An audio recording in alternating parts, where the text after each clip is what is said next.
Well, I guess it's a good thing I've retired.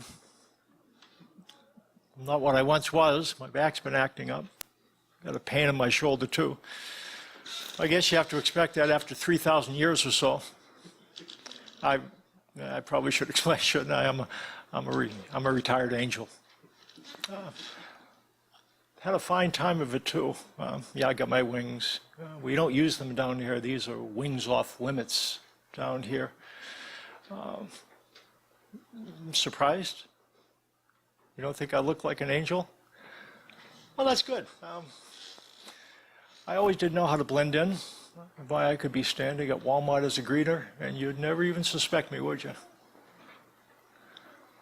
You know, the angels today have missed all the adventure. Well, they still get some interesting assignments, but it's not like the old days, not like during the visitation. Those were great angel days.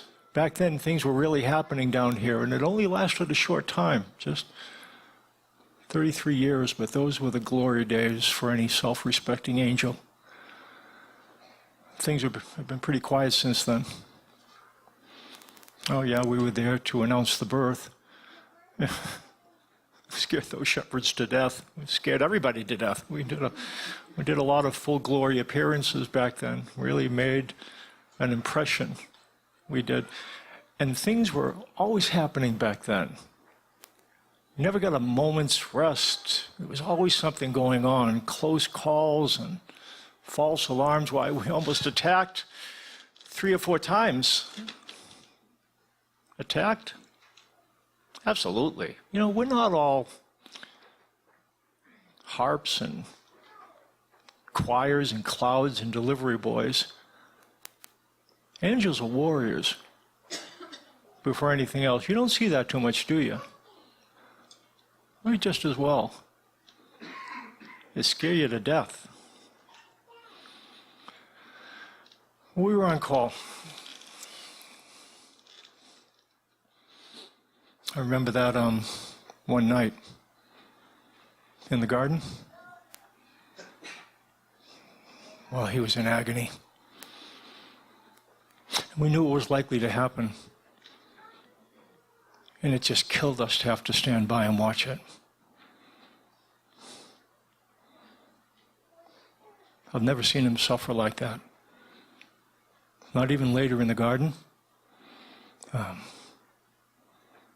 By the time he got there, he had settled it. He was at peace, but in the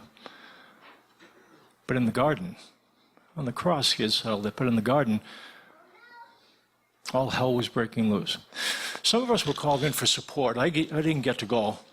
I wish I could. I would have done anything to help him. But all we could do was provide cover for the battle that was raging.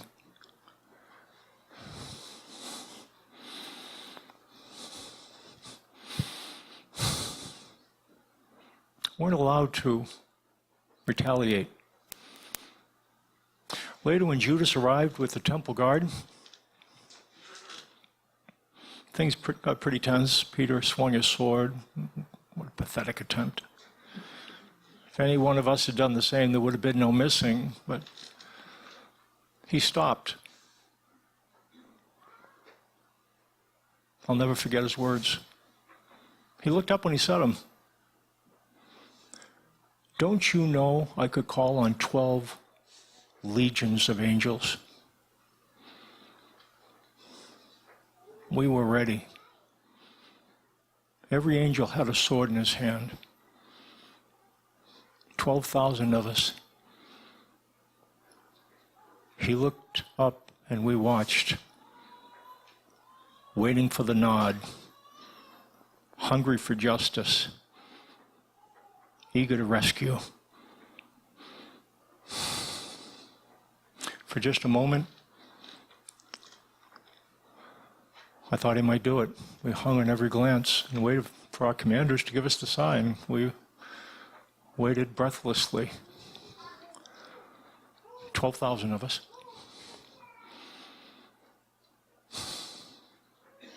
It wouldn't have even been a contest. It would have been a slaughter, a wholesale slaughter. But he looked down and said, all who take up the sword will perish by the sword. And he stepped forward and healed the wounded man. Just like that. It was over. We knew there'd be no rescue, and that the only slaughter would be his own.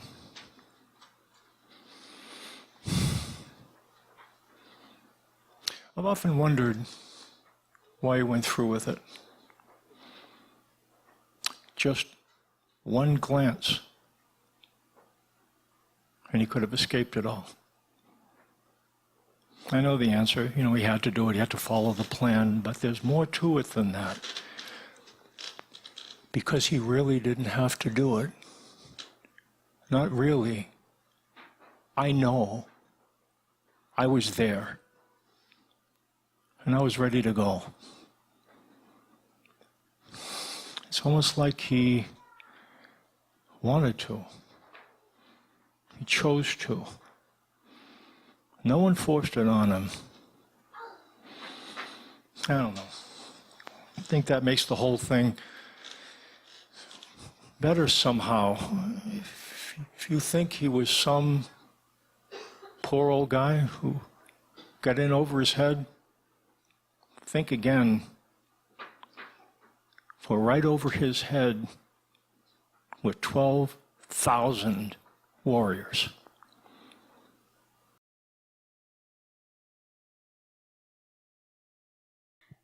It's over. I can go home now. I saw the soldiers heading back to the barracks, so I know they wouldn't be leaving unless everybody was dead. What?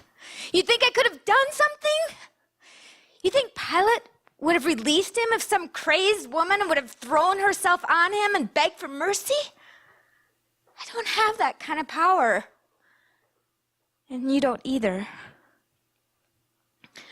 So I stood in the shadows and I watched. All those trumped up charges and bribed witnesses, nobody came to his rescue. They weren't interested in justice. They set him up, and it played out exactly as they had planned. I know about justice, believe me, for they set me up once too. I was lonely. My husband traveled, and even when he was home, we weren't close. But this other man, he noticed me. He was so gentle. He was kind. Well, I had no idea that he was put up to this, and I was being used to trap Jesus. They dragged me out of the house in nothing but a bedsheet in the middle of this crowd surrounding Jesus. They were about to stone me. But Jesus stood there and he did the strangest thing. He reached down into the dirt and he started writing.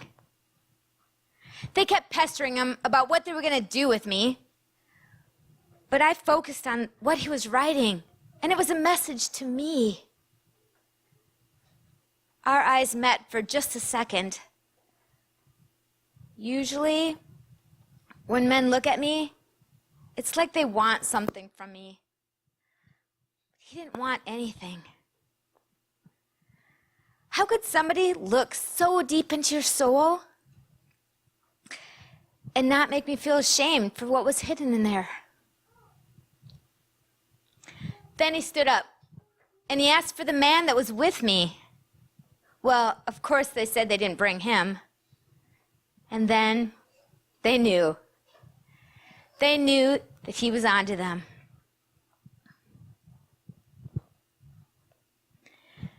Then they started screaming about God's righteousness with bulging eyes and red faces. And then I saw his face, and I saw their faces. And it dawned on me, I'm about to die and meet God, and which expression is closest to his? Then I heard Jesus say, let him who is without sin cast the first stone. And he bent down into the dirt, and he started to write again. He lowered himself down in the dirt right next to me and stayed with me until every last one of those men walked away. Then he stood up, and I thought, great, now I'm going to get what I deserve. But he said that nobody condemned me anymore, not even him. And he reached out his hand, and he pulled me up. You know, I knew he knew what I did. I wasn't innocent. But he released me. He gave me a second chance. He lifted me out of the filth and the shame. I know I deserve death, but he gave me life. If I could have done anything for him today, I would have. But as long as I have life, I'm going to be the new woman that he created me to be.